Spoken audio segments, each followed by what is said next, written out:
Thank you for joining us for another episode of the Podcast Aquatic, the official podcast of the Tennessee Aquarium. Let's talk about science. Science is something that really plays a role at zoos and aquariums, but maybe an underappreciated or under-celebrated role. And I figured today, why not bring in somebody who's got some experience in both of those worlds, in the aquarium world and in the science world, which are maybe more overlaps than people give those two worlds credit for. This is Rachel Thayer. Rachel, you are our assistant curator of fishes. Yeah. Oh, I should probably introduce myself. Maybe. Gosh, I've not been very good about that. I'm Casey Phillips, our communications specialist here at the aquarium and your host of the Podcast Aquatic. Rachel, what exactly is your job? So I said you're the assistant curator of fishes.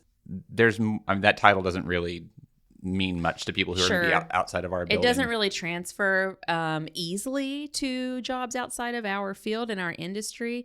But what I tell, like my daughter, for instance, is that I'm basically like an assistant manager. And a lot of people understand that role for sure in other industries and other businesses.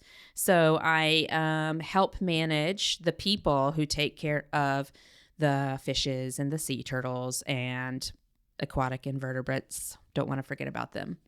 You may manage people, but I feel like your heart is really with the jellyfish. Yeah, absolutely. They don't have one, so I offer them mine regularly. Being heartless, mindless, spineless, they take a lot from me, and they give a lot back in their own way. It's accurate, but it's just so mean. What? Only from the human perspective. I am anthropomorphizing. That's true. Yeah, from the jelly perspective, they're fine. They're just doing their thing. Yeah, doing their jelly the flow. thing. So what was the appeal? Why did you want to be in the aquarium field? Animals have always been it for me, whether it was dogs or cats at home, or my mom had a pet snake when I was real little. So it's always been... What kind of snake? A black rat snake that she found outside. That's a good one. Brought inside. They're an important snake. They're very important. So I, in elementary school, knew that I was going to work with animals in some way. I thought I wanted to be a vet for a long time. And in 5th grade, I wrote this little letter to our vet, my dog's vet, and asked them all these questions, basically interviewed them via mail, about how they became a vet and things like that. And so I was like, okay, I know what I want to do. I'm going to go to vet school, all this stuff. And then I got to high school and I was like, heck no, I do not like school. There's no way I'm going for 4 years of college and then 4 years of vet school. And also, vets don't get to do the fun part of the job. They don't get to spend every day with the animals that they like the most. So then I was like, I'm gonna be a zookeeper. That's what I'm gonna do. I'm gonna work with exotics that I love and I think are amazing. And at the time I was like, I want to work with endangered species. I didn't know, however, how easy, unfortunately, that would be to be a keeper who works with endangered species. At this rate, it feels like you start working with an animal that's not endangered, and before you know it, you're working with an endangered species. For sure. That's the situation we find ourselves in recent years. So yeah, in high school, that's kind of when I shifted into wanting to be involved in animal husbandry professionally, and then just kind of try to figure out how somebody accomplishes that. And by the time I got into college, I had a pretty good plan, and it worked out for me. So we've established that you are a lifelong lover of animals and that you are an assistant manager. But the $64,000 question, and I would love to sound suave like I just knew this, but the inflation calculator indicates it's actually more like a $750,000 question. That sounds like pretty good money. Yeah. So the $750,000 question is, are you also a scientist? I feel like a scientist. Yes, I think that I am. There's a little tiny insecure voice inside my head that's like, are you really though? What are your credentials? Imposter syndrome. Yeah, the imposter syndrome is very real when it comes to looking at what I do every day through the accepted lens, I'll say, of what is science and what's hard science and what's a soft science, so to speak. But yeah, I have completed research. I have published a scientific paper. I do very scientific work in order to know how to raise jellyfish, how to keep jellyfish alive, what to feed jellyfish, all of that. It's all science. So yes, I am a scientist.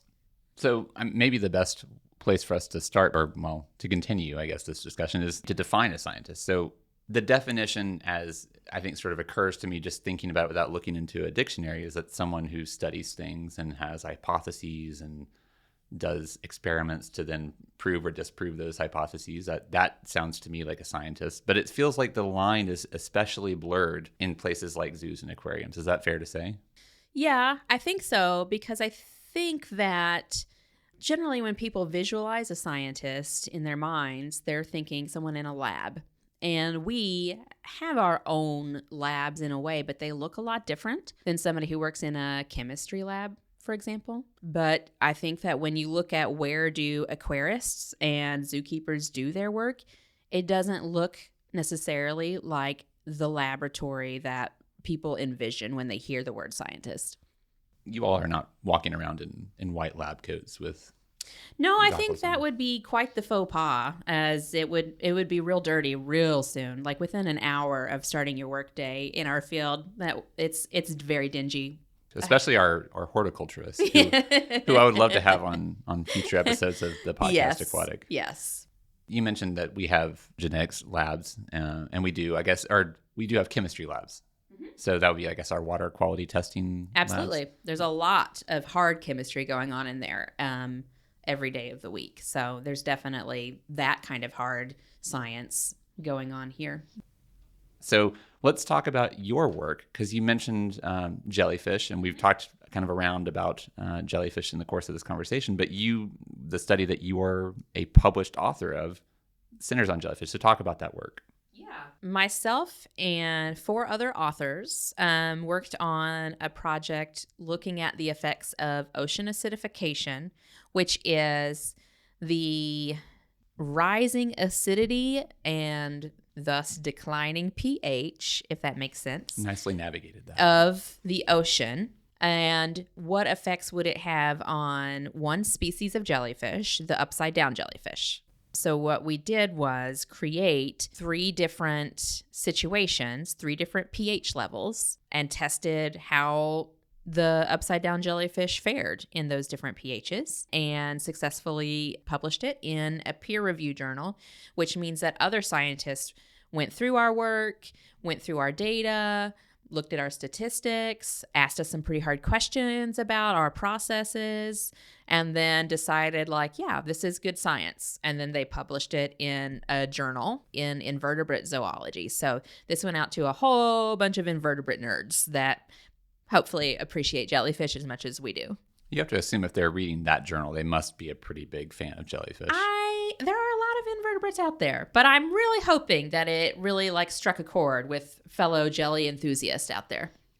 So how did it feel for you as an aquarist come scientist to reach that or pass that milestone? I mean, was that significant for you in terms of being a professional accomplishment? Was it something that you've wanted to do for a long time? You mentioned growing up that you wanted to be a zoologist. Mm-hmm. So was this something that was in sort of on your bucket list? Yeah, absolutely. Professionally and personally, I would say. This was like a landmark moment for me.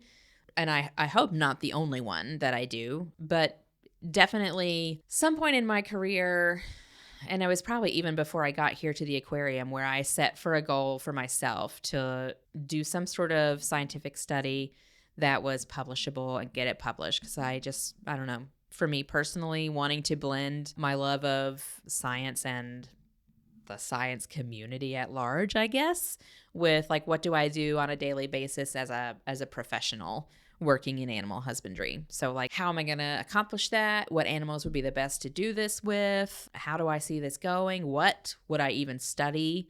All of those things finally kind of worked out. And I was like, you know what would be great is this little jellyfish here that can live in a regular rectangular aquarium with some somewhat special lighting and some special food that I already have for them here at the aquarium. And I've got some great teammates that I know could help me carry this out. And yeah, it turned out to be a huge task to take on, but very fulfilling, very gratifying once done.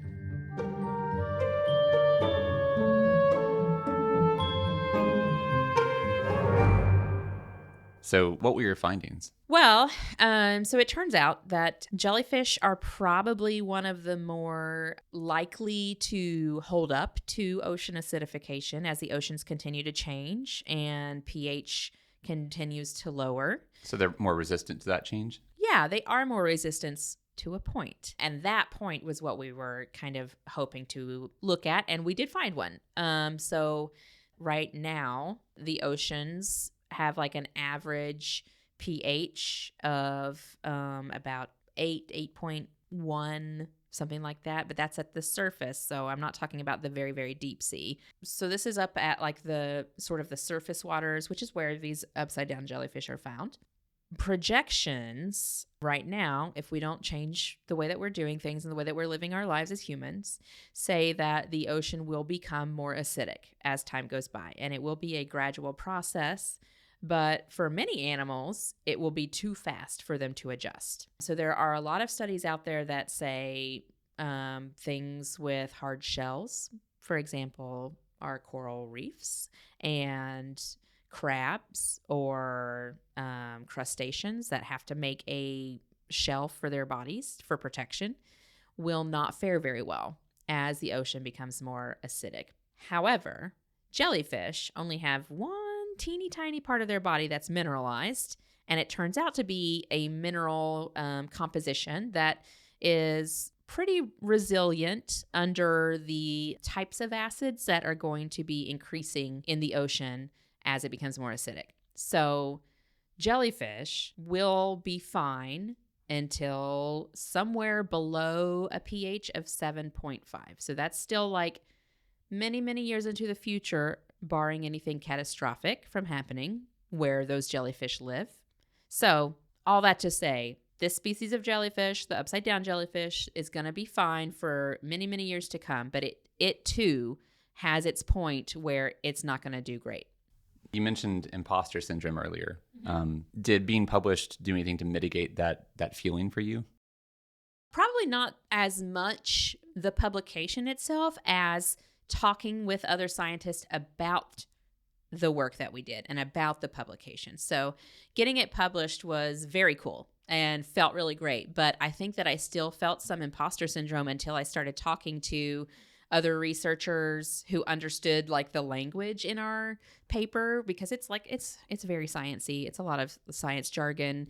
I should have issued a disclaimer before this conversation that it was going to be a pretty sciencey conversation. Yeah, so it has a lot of terminology that people who are studying the ocean use to communicate with each other, but it doesn't necessarily make a lot of sense to people who are outside of oceanography and marine biology. It's like whale song. Yes, like a whale song, indeed. Scientists are just out there making whale music, which I will not attempt on this microphone because I wouldn't want to call the scientists, obviously, to our interview right now. It's a pretty small room we're in. Yeah, they'd be outside the door waiting to get in if I sang the song of science. So I think getting back to the question, I found a community I didn't know that I was necessarily allowed to be a part of in meeting scientists who saw our research, read the paper, or saw my poster at a conference and came over to talk to me about the process and kind of like backed up.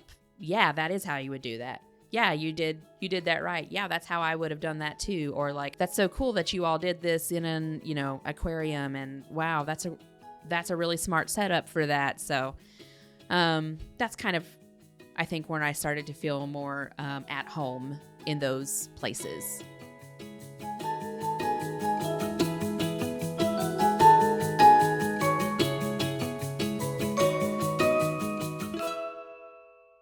Do you think it would surprise people to learn that there actually is science going on at zoos and aquariums? I think it would surprise a lot of people, particularly the general public who visit zoos and aquariums throughout the year, because what they see are beautifully curated habitats where all of these animals live.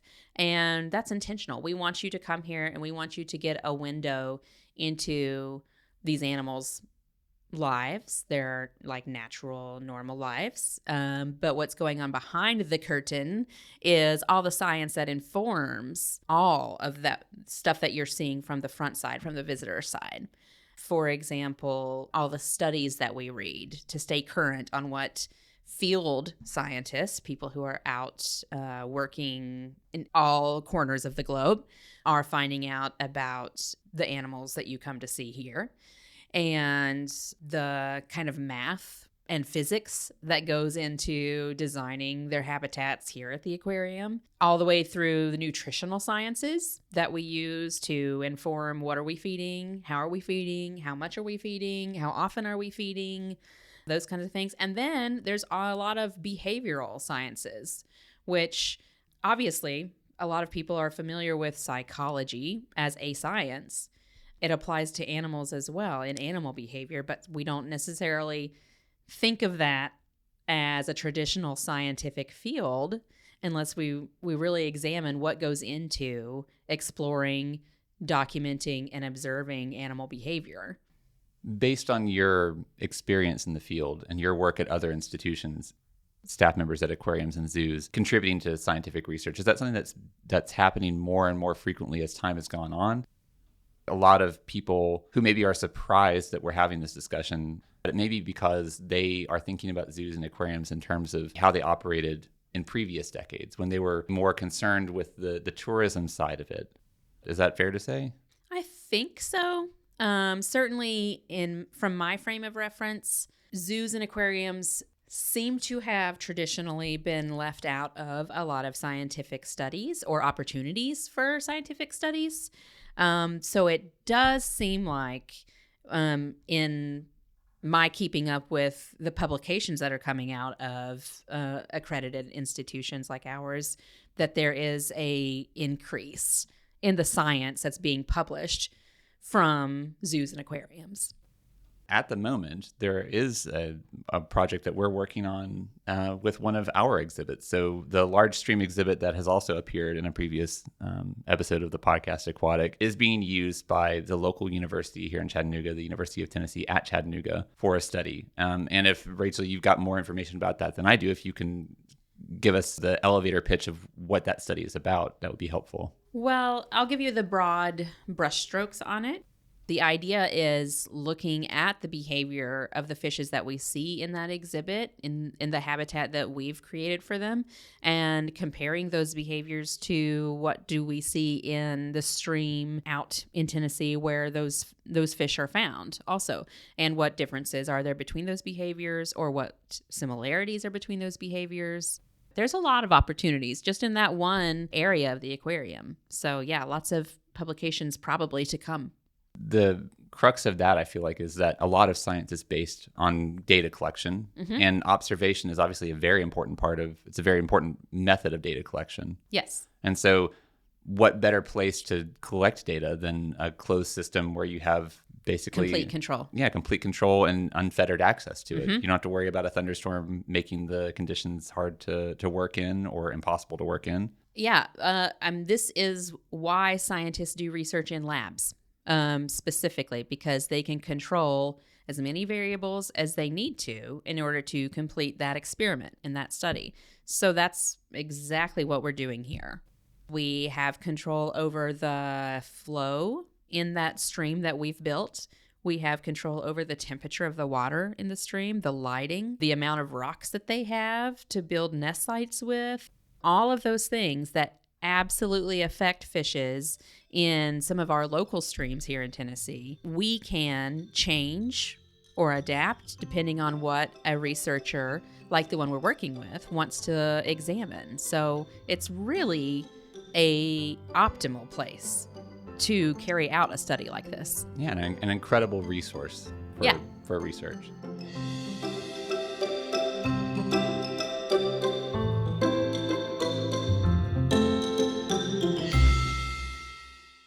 So do you think if more instances like that happen where somebody at an aquarium or a zoo does a study that is peer-reviewed that then is presented to other academics, maybe more scientists will begin to look at zoos and aquariums not only as legitimate sources of researchers, but also as, like we mentioned earlier, a pretty valuable resource? Why would you not take advantage of access to a closed environment where you can basically play God and have control over all the parameters while also letting the animals test live? Exactly what you want to test. Yeah. Do you feel like that's something that is going to be a growing realization for the academic community as more and more of these papers are published? I certainly hope so. And I hope that people in zoos and aquariums who are doing these projects and these studies will look for journals that are reaching the larger scientific community. So when you go to publish your work, like pick a journal that a lot of scientists are going to read and are going to see, so that they see like, oh my gosh, this was done at the Tennessee Aquarium. That's so cool. And maybe I should swing by there sometime. Maybe I can meet these people. Maybe we can collaborate in the future. We certainly already put out a lot of research, not just here at the Tennessee Aquarium, which we do, but at a lot of other AZA accredited institutions. I mean, that's the reason in our industry magazine, the Connect magazine that gets published and has a lot of updates from zoos and aquariums around the country. There's a whole page at the beginning every month that comes out that says, here's current research. Here's the most recent publications. Well, that's because we're doing so much science all the time and we're telling each other about it. And now we just need to be better about telling the larger scientific community about it too. So in general, why do you think it's important that science is being done at aquariums? Is there more of a value add to it than just that we're contributing to the greater body of scientific work? Is it doing anything for people's perceptions of zoos and aquariums? I think so. I would say that the bigger payoff is that we are making better science because we know plenty about the animals that we work with every day that researchers may not know. There are a lot of things that I know about jellyfish that when I read other jellyfish papers, I'm like, hey, you didn't consider this. Like that's really important for jellyfish. And it goes across all the other animal families, that people who take care of those animals every single day and have to supply their basic needs day in and day out to make sure that those animals are happy and healthy, they know something about those species that researchers probably don't. Yeah, and again, observation is data collection. Yes. And you're constantly collecting data, doing your job. Yes, because we're constantly assessing the well-being of the animals that we take care of. It's a constant ongoing process to make sure that we're doing it the best that we can, and what improvements can we make if any. So having that wealth of knowledge, which we sometimes take for granted, could really inform science that's being done by other researchers and make their data better and improve their results, because we would help them eliminate the bias that you didn't feed that animal correctly, or you didn't provide for this need that it has, or the habitat that you're giving it isn't entirely suitable, and you'd probably would have better results in that study if you gave it this little hideout or whatever it is, so that you're eliminating a stress or something that they maybe didn't think of, but an aquarist would. I'm proud of working with everybody here at the aquarium, but I remember being very proud of you when your paper was published, and just in the course of this conversation, I just feel even more pride at working with the people that we do and the science the science that is happening here. So I think we can probably wrap up this discussion here by saying, yes, you are a scientist. I'm just going to go ahead and confer upon you the badge of science from my position of zero authority. Oh, it's so shiny. I love it. Thanks. So thanks for taking the time out of your day, which I know is exceptionally busy, to come in and talk to us and give us an insight into the fact that, yes, there is a lot of overlap, a lot of important overlap, and hopefully increasing overlap between the worlds of science and the worlds of zoological institutions like aquariums and zoos. Mm-hmm. So I appreciate your time and I appreciate your work. Hey, thanks. I appreciate you too. And if you appreciate us here at the Podcast Aquatic and would like to improve our work in the future, if you have suggestions for an episode, or if you just have a question for somebody like Rachel or many of the other experts who work here at the aquarium, please pass those on to us via email at podcast@tnaqua.org. Rachel, thanks again. Hey, you're welcome again.